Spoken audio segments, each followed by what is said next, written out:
Welcome to another episode of the CPG Guys podcast. Our co-hosts, Sri Rajagopalan and Peter V.S. Bond, explore how brands and retailers engage with consumers online, in-store, and everywhere in between.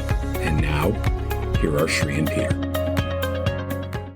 Hey, welcome everyone to this episode of the CPG Guys. And I'd love to remind all of you that you can find all our content on cpgguys.com. And while you're there, we'd love for you to rate and review us on the Apple CPG podcast at tinyurl.com/Apple CPG podcast. That easy. And by the way, we love those 5-star reviews, so keep them coming. I also want to remind all our audience that in the month of October, we did two special things. One was we had 8 female leaders featured as part of our Female Leaders Series month in October, as well as we ran a series on profitability, where we discussed everything from retail media to D2C, so how you partner with retailers, and the fact that at the end of the day, e-commerce is not dilutive to your P&L. Partnering with retailers, such as the one we're about to speak to today, is how business will grow in 2021. And so please do go back and take a look at that. And one last thing, we now have an Instagram series. One question, one answer every weekday in November. And Peter and I are going to extend that into December, right before the holidays as well. So every single day you can tune into Instagram, CPG Guys, that's our handle at CPG Guys, and listen into one question, one answer. Plonk, you know what that is? Tell me. Dropping knowledge on people. There you go. There you go. And in the meanwhile, I've also helped launch ZenFuel, a 100% natural supplements brand to help aid your sleep, energy, better movement, stress and anxiety relief, and male sexual wellness. Do check it out at www.zenfuel.com. That's ZenFuel.com. Or simply search ZenFuel on Amazon, and we'll soon be at other retailers as well. ZenFuel, where your happiness is our ambition. And now, on to welcome the man himself, the legend of CRM, loyalty, data, analytics, consumer insights, customer insights, my friend and co-host, Mr. Bond. Sri. Shaken or stirred today? Always stirred, not shaken. I'm more of a Connery kind of man. May he rest in peace. You know, Sri, you're the duck fat to my French fries, the remoulade to my crab cake, the mango chutney to my samosa. It's always a pleasure. Glad we're here. And look at this. We're here together. Same physical space. We have an invisible piece of plexiglass between us. That's how we're practicing safe podcasting. Or it might just be amazing Photoshop editing. It could be Photoshop. It could be that too. Yeah, absolutely. And so I want to welcome a friend today to the show, one that I've known in the industry for quite some time. When we worked together, I was on the vendor side and he was on the retail side, and probably one of his earliest vendor partners in the business. Welcome to my friend and CEO of Box.com, Chieh Huang. Welcome to the show. What's going on, everyone? It's great to see you again, Sri. Peter, thanks for having me. Likewise. And for our audience, could you tell us what you do for Box and what Box does? What do I do for Box? If you ask a lot of the employees in the office, whom none are here for obvious reasons, they would say I talk on the phone and I eat their samples. But overall, it's pretty accurate. But overall, I'm one of the co-founders and the CEO of Box.com. And Boxed is? A very interesting retailer, as you know, Sri, that started back in 2013, focused on being the online purveyor of bulk goods, mostly to a younger audience who we thought was going to look for CPG online. But since then, we've grown to so much more than that, to all lower 48 states, and hundreds of millions of dollars of revenue since then. So it's been a pretty wild ride. Chieh is humble. He says hundreds of dollars. I've been shopping at Boxed for probably 3 or 4 years, so I'm quite familiar with them. So great to have you on board. Humble man. And my humble recommendation to all our listeners, especially on the brand side, is if you already haven't engaged with Box.com and looking to build a partnership, hopefully after this episode, you are going to the Box.com website. You are getting in contact and seeing how y'all can partner and get your business going on Box.com. Yep. So let's jump into it, Chieh. Your career was born, if I remember, our first time we met, you talked about being in the legal field early. And then you passed through companies such as Astro Ape and Zynga. Ooh. How was Box born? Like, how do you go from legal to Astro Ape and Zynga? Oh, interesting. So there's a lot to unpack there. So I started my professional career after law school on September 15th, 2008, in Times Square. And that date may not mean a lot to some of the younger folks listening to this, but probably for all three of us here, we will remember that September 15, 2008, that morning, I started my professional career about 10 hours after Lehman Brothers collapsed. So what a great day to start the rest of your life. And so I had a new suit, new briefcase, starting a new career right across the street from Lehman Brothers. So that was a really interesting time, but learned a lot as a I guess I'm doing air quotes, and I know you might not see this on video, but I'm doing air quotes right now because I was an attorney, but really I was a document jockey for about 2 years as a lowly kind of brand new corporate associate. But at that time, something called the iPhone came out, or just about came out. Like I remember the year before. Yep. So a few friends from high school reached out and said, we bought one of these things too, and these things was the iPhone 2G, if you remember, with the silver back. Yep. It was like $900 and about this thick. Exactly, and I bought one too, and so we bonded over it. They said, let's make Facebook type games for this thing called the iPhone. It's not big now, but we think a lot of people will buy the iPhone. And we quit our jobs and did it. So got that thesis right. Social gaming, as you all know, became pretty big on Facebook and mobile. We were acquired by Zynga.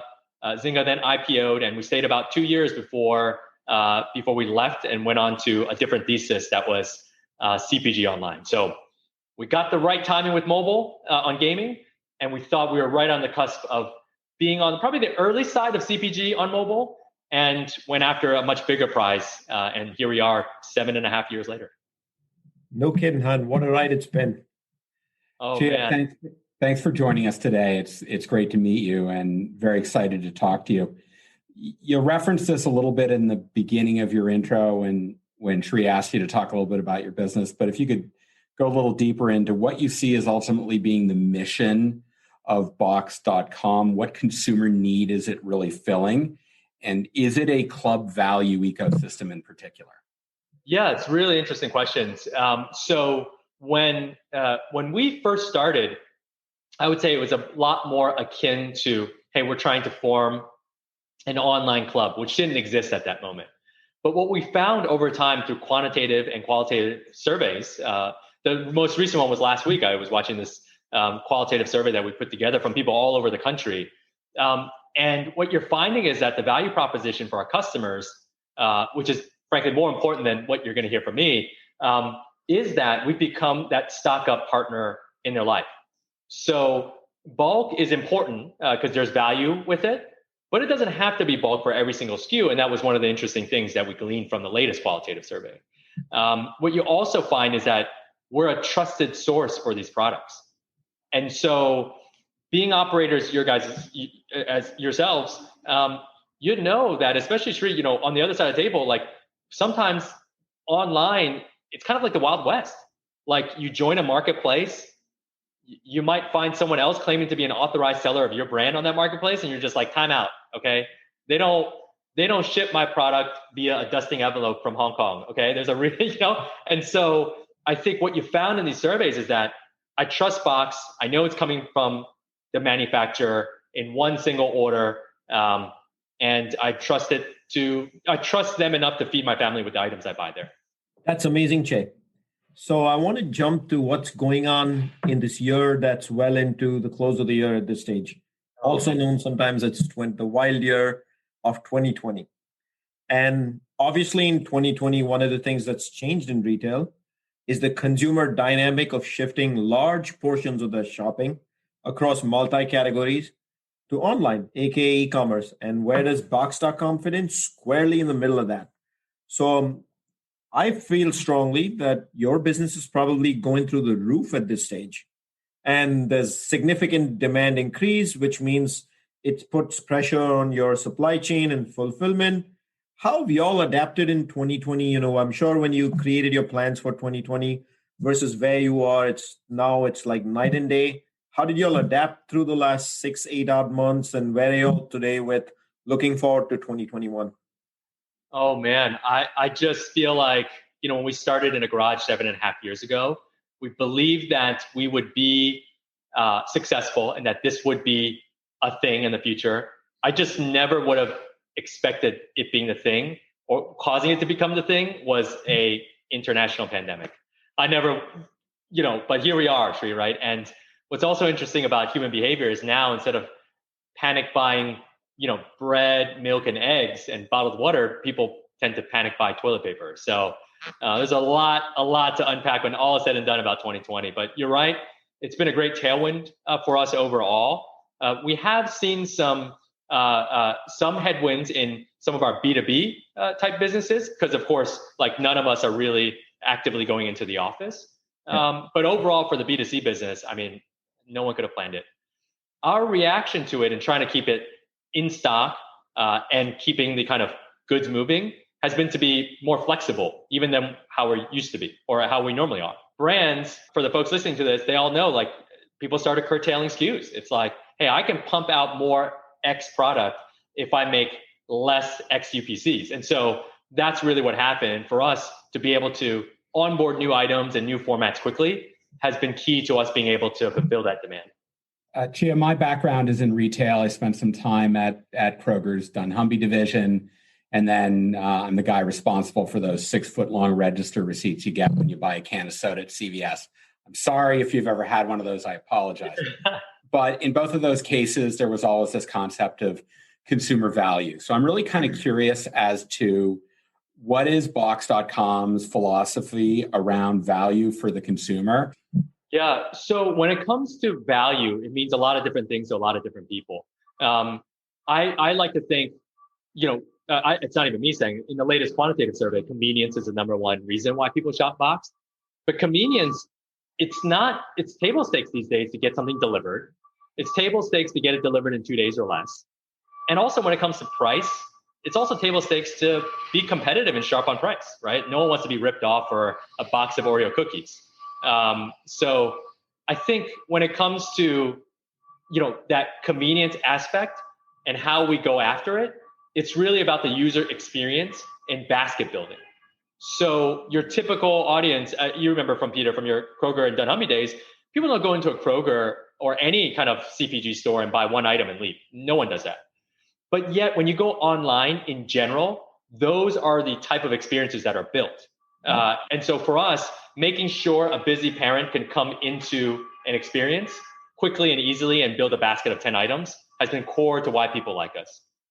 I know through the journey that Chieh and I have ridden together, whether it was early days at Frito-Lay and e-commerce for me and early days for Box for Chieh, or then subsequently on Johnson & Johnson. I know we had you come out to Johnson & Johnson and we did a Box day actually. And then again at Revlon, the partnerships started to begin before I left. But I've always known that being unboxed in the e-commerce world or in the retail world is almost an automatic for me. But let's say a brand wants to discover Boxed, wants to get in touch with Box, create a partnership. And do you have a rigid criteria for who you partner with? Is it like certain thresholds, a certain number of SKUs? Do you evaluate something like value for the consumer? Like our audience would love to know, especially if they're from a brand. How does a brand get onto Box.com? So I think a bunch of different ways. It's probably the easiest way to explain how we evaluate SKUs and new SKUs. So in the beginning, it was just wide open, right? You're sitting in a garage, you have 0 SKUs, you're just onboarding anything you can get your hands on. But over time, once you start to fill good, better, best in every single category, I wouldn't necessarily say we're one in, one out at this point, but definitely there needs to be some compelling story that the actual buyer then has to bring to the buyer's table to convince everyone else of why one thing might get dropped and one thing might get added, if that makes sense. For the buyers, they do have meetings and they do have to defend the items they want to onboard. So it might be pretty extreme value. It might be, this is the hottest trend and this is pure white space. It's a no-brainer. Or it might be something simply as interesting as we don't have, in this category, we just have good and best, but there's no in-between kind of better. And so there's a variety of reasons why we onboard SKUs.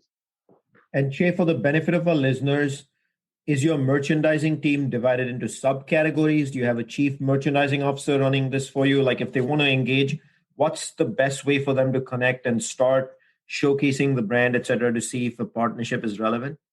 Yeah, so Ankit will kill me, but our chief, our head merchant who runs all of our private brand as well as branded merchants or merchandising, Ankit, either reaching out to him via LinkedIn or any one of our buyers directly. Generally, you should get a response. It will now strangle me for saying that because they're probably going to get a ton of LinkedIn requests. But we're always on the hunt for great products. So we'll put his LinkedIn link embedded in the podcast episode, so people can get to him even easier. Yeah, I was going to give him or give you guys his personal cell phone number, but that'd be good too. I actually have it, Chieh, from back in the day. Yeah. And any relatives too. We need their numbers. Text him anytime in the middle of the night. Go for it. Now you're going to hear Chieh, Zen Fuel. Let's go a little bit deeper on the brand relationship. What opportunities do brands have to highlight themselves on Boxed? There's a massive rise of retail media taking place across food and beverage retailers. So would really love to know what is available for brands to do that at Boxed. That is a really interesting trend that not all retailers have the wherewithal to keep. So I think, online retail 1.0, especially in CPG, was like, I buy for $1, I try to sell for $2. But the reality is there's so many dollars that get invested into non-trackable marketing channels that being at that completely trackable and being at that moment of truth and moment of conversion is really valuable to brands. Yeah. And so to be able to tell them, if you invest this dollars, I can drive this many sales and here's the proof, is really powerful. And so we've been doing that for almost 2 years now. So we have our own programmatic ad platform where you can kind of get top placement in any category. Search, of course, is sponsorable. And then there's also kind of the top bricks that are rotating every week. So there's a variety of ways. Yeah, exactly. And so, I like to say that selling cookies online can be a decent business. Selling ads for cookies online is a much better business. And then lastly, selling software that sells the ads, that sells the cookies online is probably the best business. And so we're just eating our way up the food chain. From your experience in seeing how brands are investing against that, particularly against search and brand equity, are you increasingly seeing the actual brands investing in that versus, say, the sales organization that calls on you? Very, very good graduate level question, because that's also a lot of what a lot of folks don't realize is that. Hey, we're just a CPG guys. What do we know? You know the game, what I think the smoking gun for us in that the answer is yes to that, Peter, is that we are starting to see more and more agencies manage that spend. And if you're a sales team like Chieh, back in your days, you're not going to hire an agency to manage your trade spend or your sales, right? Like that's basically your job, right? So and so for us, that is the proof that some of the brand spend is coming into this channel. I don't think it's going to totally take over TV and billboards, because at the end of the day, you still need top of the funnel advertising as well. But really having a balance of non-trackable brand building and actually trackable like bottom funnel ads, I think will be the balance of the future. Speaking of which, let's say a brand has now gotten a relationship with Box.com, they've gotten listed, they want to get into the partnership of retail media, as you've just described for us pretty eloquently over here. Let's talk about content and listings on Box.com. Do y'all obsess over the digital shelf, which is the quality of the images, brand videos? The industry lovingly now has terms such as above the fold, below the fold content. The quality of the bullet points, do they need to be SEO ready? Like, who at Boxed is responsible for ensuring that the merchandising quality is top notch when it comes to the actual product detail page? And then do you partner closely with brands? Are you doing a lot of the photography for brands yourself? Like, what's going on internally? Yeah, so I don't know if this is normal, but both the merchants as well as the ops team is responsible for that data. The merchants, because they want the conversion rate to be high. So if it's a kosher product, they want that to, you want that on the site. If it's a low calorie product, you want that accurately reflected. Or even something as simple as, hey, there's an ingredient update, so the allergens change. We sure as heck better make sure that we change that. But the ops team is also really focused on it because remember, most of our items are shipped first party from our fulfillment center. So we need to know the weight. We need to know the dimension size so that we know what box we're going to use before you even check out. And also on the way out, we need to remeasure not only from the scan, but also from the weight to make sure your order is accurate. And so if that is wrong, like by a pound or two, on a single product, let's just say we're moving 1,000 of those items a day. That's 1,000 boxes getting kicked into the error a day, into what we call the hospital lane a day. Yep. And so you can't have that. And that's why the ops team will double check the dimensions and the weights as well. Yeah. Do you have a personal favorite between images, video, the bullet points, the title? Is there any one area that you think is an absolute cannot make a mistake at all under any circumstance? From our site, so I can only speak from experience on Box, the vast majority of add to carts happen not in the PDP, in the product description page, but actually the gallery. And so listing page. Yep. Yeah, they're scrolling. They're coming through the app and they're just adding through the gallery. So the gallery picture is most important. That's the first image, correct? That is when you're on the listing page and they're displaying the full carousel. It's the hero image. The hero image. The hero image is what matters. Yeah, Chieh, the data I've seen says that in grocery, somewhere between 50 and 75% of basket ads is happening on the listing page. Yeah. So for us too, you'll see if we were walking through the fulfillment center, or you could see with some of our newest private brand products, it's the reason why, we have this big word, like the paper towels. It says paper towels. And you're like, why the hell are you wasting the space calling it paper towel? Everyone knows what the hell it is, right? It's not a napkin in a roll, But the reason is, if you don't know our brand too well and just scrolling through, you need to know exactly what's in that box. And so if they don't know it's like fruit snacks, they're not gonna look into the PDP. And so having that bigger on the box is another little thing that we found that drives higher conversion rates, at least on our site. Let's talk a little bit about the pandemic. It's pretty hard to avoid. It's had a significant impact upon the supply chain for your national brand manufacturers. I have to imagine for your private label manufacturers. So how did you, in any particularly special way, manage consumer expectations with respect to out of stocks, and how did you engage with your consumers, how did you keep your consumers engaged with Box when they might not have been able to source a lot of the products that they'd previously been getting from you? That's been a difficult decision that we made earlier in the year. That who knows, this will be one of the chapters in the book of Box over time, if there's ever a book written about this. We made the decision because there was so much traffic and so many folks coming to Box organically that we didn't go into overdrive, in the sense that we had all the customers that we wanted and we were happy with. Our thinking was, let's service those customers well so that they will be stickier over time. So instead of having this massive spike that actually reverts back to the mean because people just said, I've used it once, but the box came in 2 weeks, half the stuff wasn't in stock. That was the kind of trade-off that we made.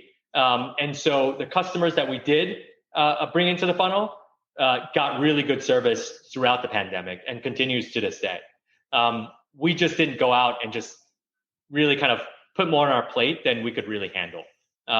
So controversial decision, yes, of course, because you could also make the argument that that's your moment. Go out and try to get every American to try Box. But our thinking is that if you do that and 90% of them have a suboptimal experience, I don't think that's long-term thinking. And so we made the opposite decision. So Chieh, I know back in the days when we again started partnering, this is like the Frito-Lay days, right? When we used to talk assortment and getting onboarded with Box, we'd really talk to existing SKUs, but larger club-like value, but very similar SKUs, not necessarily exclusive, more just like what was available in the club channel. Yep. How's that evolved today? Like, are you taking on exclusive assortment from brands that are only sold on Box.com? Like, what's your philosophy there? And then when a brand comes on board, what are the metrics that matter? Is it purely just hurdle rates of dollar sales for Box that matters? Is it value to the consumer? It's obviously, I'll take profitability out of the equation because it's an obvious one. But what matters at the end of the day? Like you talked about basket building, cart building, 10 items in the cart, very convenient, fast. Like, what are those metrics? And then do you have exclusive assortment? So before we even go there, the reason I was smiling the entire time you were asking that question was because I remember one of my first trips to meet with Frito-Lay. And, I was pretty new to the industry. And I remember asking like, why is there so much air in these bags? And there's not many. This is just just go to Denver. Go to Denver. Flush. Yeah, but it's so hilarious because I won't name the executive that actually answered. Let me tell you why our chips taste great. And I was like, okay, that does not answer why there's so much air in the bag, but it was so interesting. And to this day, I remember that meeting. But to your question, not to punt on the actual answer. Yes, we do have exclusive assortment. For the folks listening on the line, I think the brands that have used Box as a test and learn platform have been the most successful in the long run with us. Because the brands that have expected us to drive from day one Costco-like sales, you're setting yourself for disappointment. No one online is driving Costco-like sales in store. No one, including Amazon. And so the folks that are getting extreme value out of partnering with us are the folks that may be giving us exclusive assortment, but testing that exclusive assortment. And I'm just not even saying which one out of my portfolio will do better, but I'm saying, hey, what if I do a lower cost box with less colors printed, bigger UPC, so it's easier for the automation, for the online channel in general. But, Box, can we test with you guys exclusively maybe for 90 or 180 days and share that data with us? And that way we can get better across our entire portfolio. And that way we have win-win. So from our standpoint, we get 90 to 180 days of an exclusive item. The brand gets the knowledge. And over the long run, they know like what colors, like how pretty the box needs to be on a digital shelf or versus a fulfillment center shelf. Partnership, so a brand gets 1P data. Wow, that gets them excited. Doesn't exist in the industry. So it's hard to find. Congrats. Yeah, bravo. And then we also, the second part of that, Chieh, was the metrics that matter. That's right. The metrics that matter for most brands, of course, sales. At the end of the day, if you're moving 10 units a day, it's like, okay, what are we doing here? So definitely sales to get them interested. I've also found that in their placements or their paid placements, what type of ROI are they seeing? Because if they're seeing good ROI, then the thinking is if I continue to double down, then I can see the sales on the other end because I see a channel that's working for me. I think those have been two very important metrics that brands have really looked for. Final question. You mentioned your customer base. What are your primary sources or tactics to generate new customers for Box.com? Oh, it's so interesting because like I said before, we were just doing this qual survey and, in the interviews, like folks like say, oh, my neighbors, I learned about it from my neighbors. I see this big box and I saw like 3 houses with it out on the recycling kind of day. And like, I was like, am I the only idiot not using this thing? What is this? And I Googled it. But then we also heard from someone that said, neighbors. I don't have neighbors. I have cornfields as neighbors. So, it's not easy. I have to drive. I think the exact quote was, 75 minutes to a local warehouse club. And so I was sure that this was happening online. So that's how I found you guys. So of course, the box and general awareness driving items like that help. Word of mouth obviously helps. And then also a bunch of marketing as well. So, traditional SEM, SEO, paid social as well. So all those channels we mix.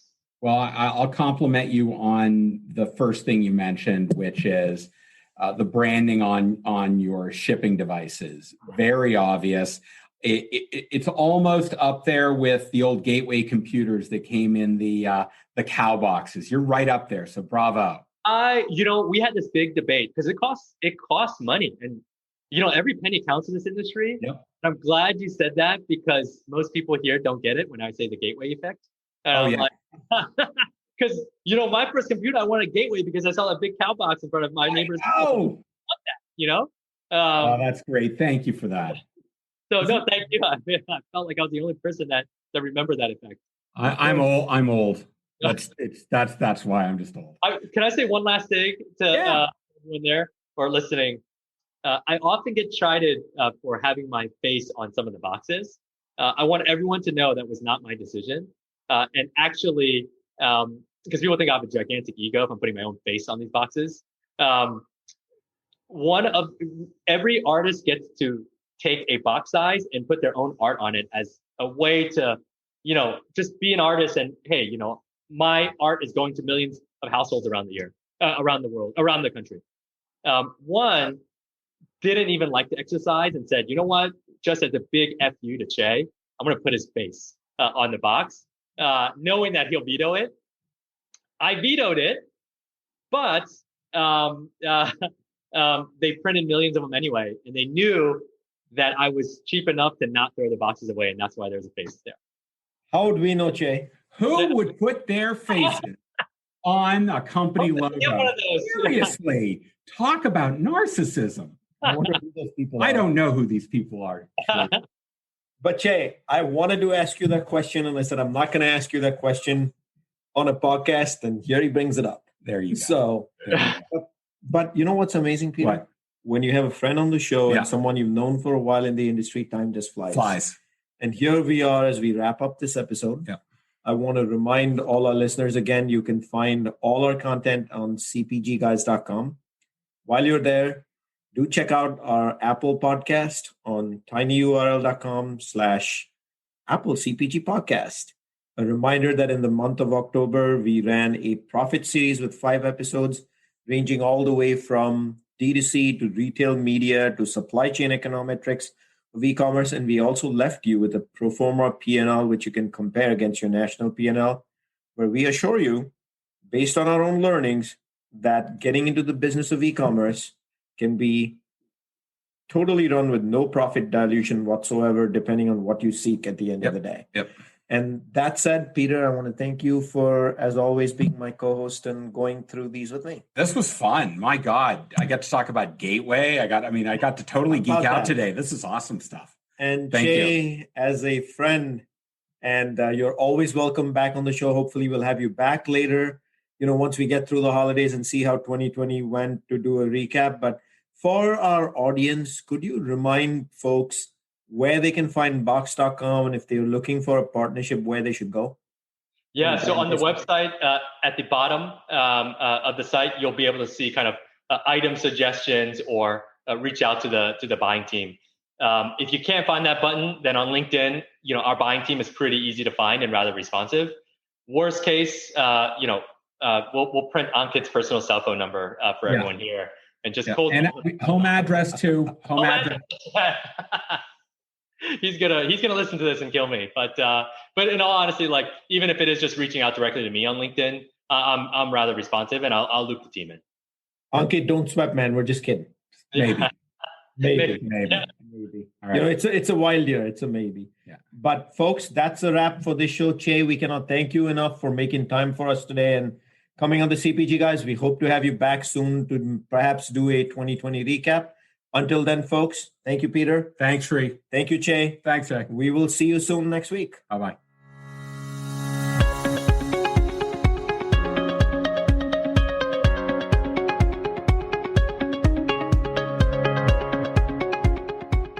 The content in this podcast episode is provided for general informational purposes only.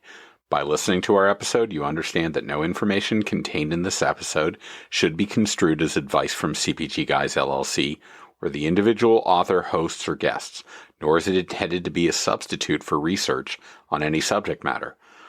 Reference to any specific product or entity does not constitute an endorsement or recommendation by CPG Guys LLC. The views expressed by guests are their own, and their appearance on the program does not imply an endorsement of them or any entity they represent. The views expressed by CPG Guys LLC do not represent the views of their employers or the entity they represent. CPG Guys LLC expressly disclaims any and all liability or responsibility for any direct, indirect, incidental, special, consequential, or other damages arising out of any individual's use of, reference to, or inability to use this podcast or the information we present in this podcast.